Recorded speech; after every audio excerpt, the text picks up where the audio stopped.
on the John Fredericks Radio Network and the John Fredericks Radio app, and thanks for being with us today. I am your Oracle of the Deplorables, your Godzilla of the Truth in America. Joining us now, Tommy Hicks, co-chair, Republican National Committee.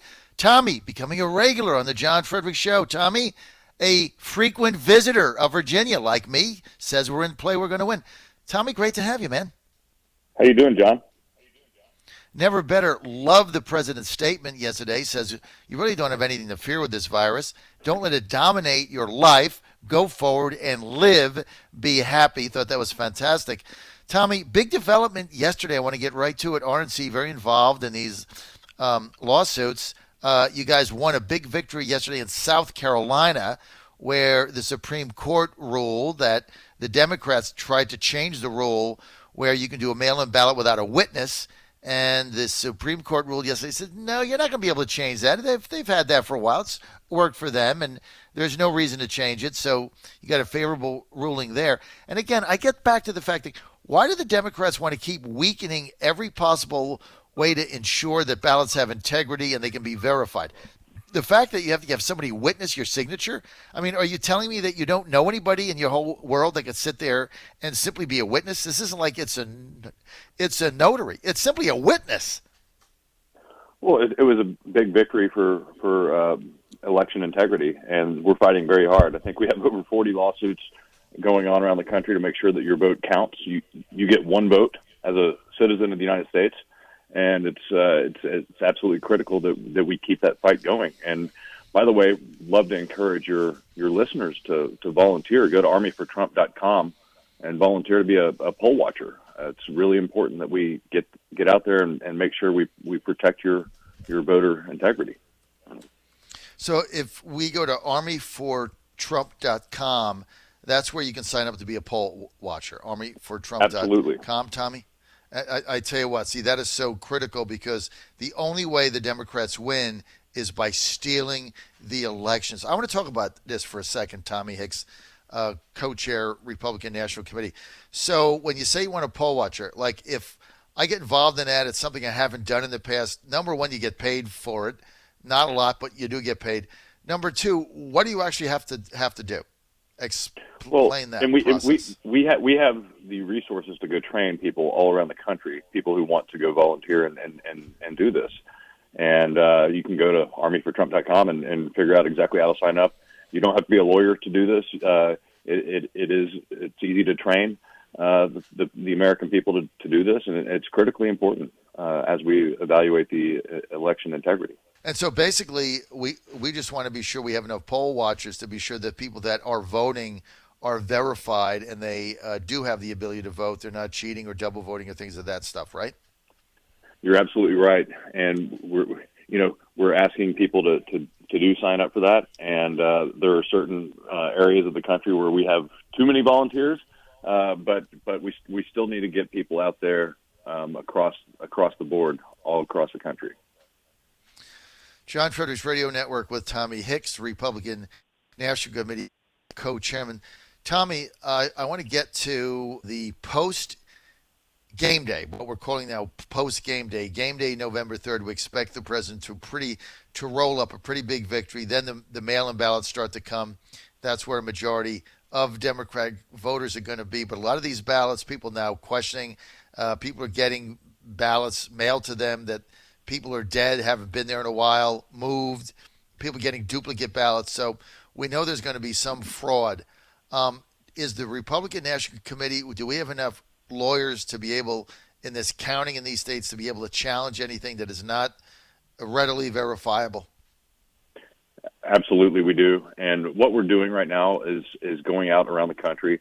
We're encouraging our grassroots army of over 2 million people to encourage our voters, the voters for the president and Republicans down the ballot, to get out and vote early, vote in person, request absentee ballots, make sure we run up the score so that we can indeed have a clear winner on November 3rd.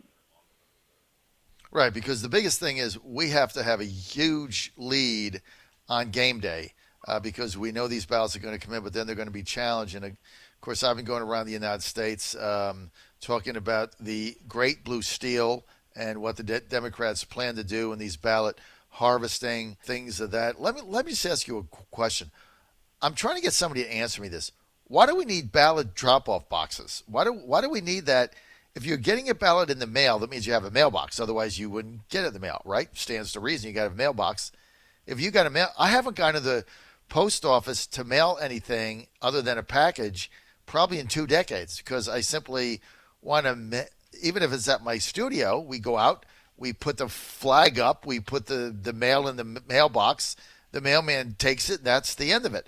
Gets delivered. Why do you need a ballot drop-off box? Can somebody help me understand why we need that? Well, John, it's politics over the people. We got less than 30 days here before this enormously consequential election where we're going to make a huge decision as a country. Are we socialist? Or do we love freedom and prosperity?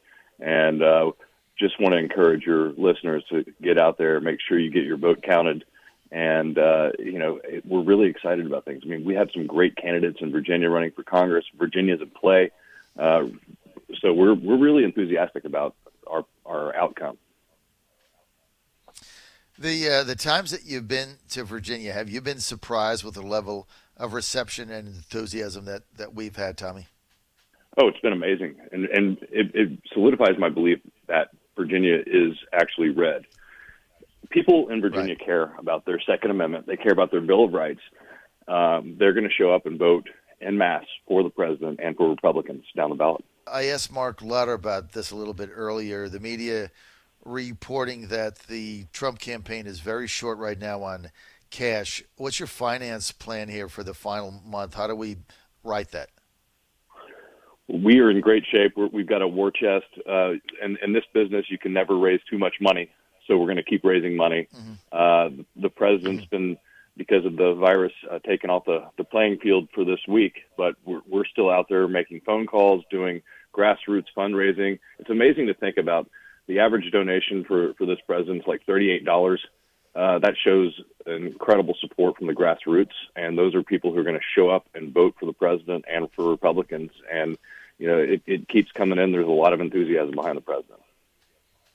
What do you look for in tomorrow's debate, Pence, Kamala Harris? What does the Vice President Tommy need to do tomorrow night?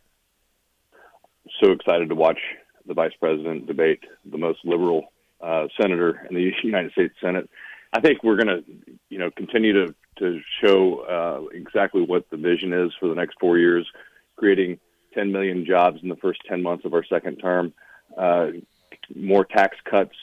And on the other side, they're going to talk about how much they hate Trump and they want to raise our taxes for 82% of the American people, the biggest tax hike in history. It should be an interesting debate, and I know the Vice President, when I saw him the other day, was very much looking forward to that. I think he's got a lot of ammo. Tommy, only got a couple of minutes now.